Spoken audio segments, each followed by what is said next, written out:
bạc bơ rung con đi de su si can bay si sai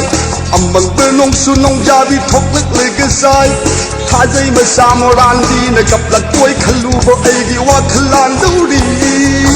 mama ngai ai le koi ram di mi gi ma sa sak thi jik na mi gi oi khabi ze bay ma pa lai khabi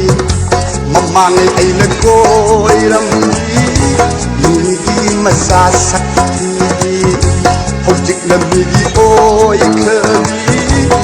ze bay ma pa lai khabi sumba lupi bu ai gi lupi oi ai ro arai ba ke ra ma na ma pam de ma sa ma sam le no no no no uru ba du da phad kan lakwan he ba du da kan kan lakwan nok lak ba du da kan lak padiwani jeng lak ba du da am pam lakwani kesal sina jagun to ba ai sina sikra disu nataga hingi da hingi disu kanagu khare ka mari jam leina agat pira kuwa kar ai loi lo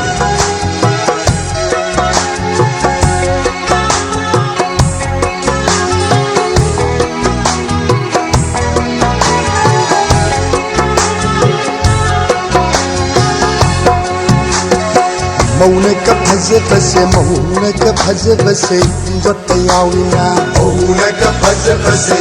jot tayawina oh maune ka phase phase jot tayawina maune ka phase phase jot tayawina lai shari ngai phajiram di yum pale ga thajin bi lai shari ngai phajiram di yum pale ga thajin bi oh lai shari ngai phajiram di yum pale ga thajin bi lai shari ngai phajiram di yum pale ga thajin bi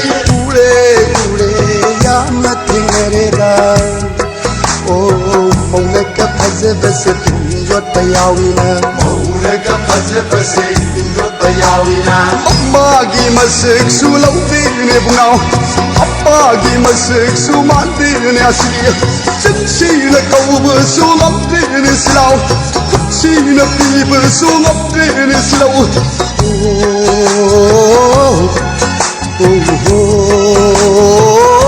Pamatare di sahasani se sahasani sahasani sahasani se oh oh oh magi masik sulau dine bungau magi masik sumal dine asli sila kau bersulap dine silau sina pi bersulap dine silau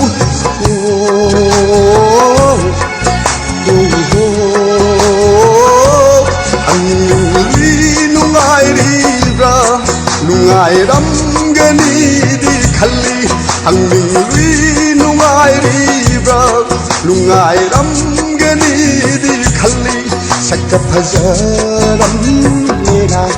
sakka phajaram mera oh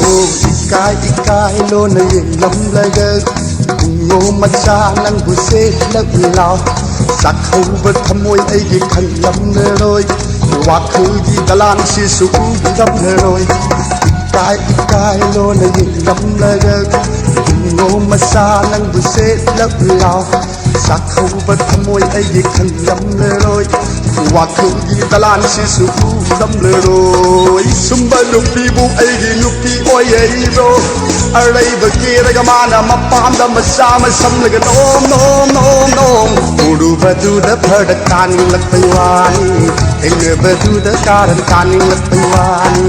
nok lak ba du da kal lak pagiwani yang lak ba du da kam pam sin lak paiwani uru ba du da karan kan lak paiwani